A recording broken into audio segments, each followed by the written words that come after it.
रहमतुल्लाहि व बरकातहू। वालेकुमुस्सलाम व रहमतुल्लाहि व बरकातहू। कनीज़ फातिमा, आज हमारा टॉपिक है हसद यानी जेलसी।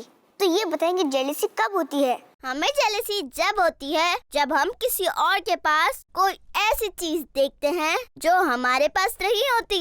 जैसे किसी के पास अच्छे वाले टॉयज है और हमारे पास नहीं है, तो जेलसी होती है। तो जेलसी क्यों होती है?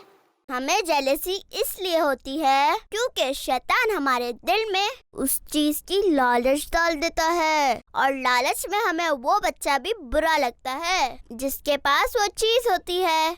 तो हम ऐसा क्या करें जो हमें जेलसी ना हो?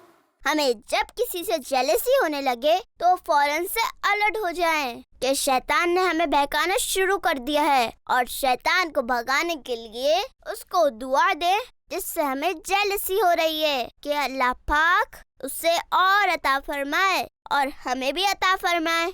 तो प्यारे बच्चियों, आपको जेलसी से बचने का एक सलूशन मिल गया।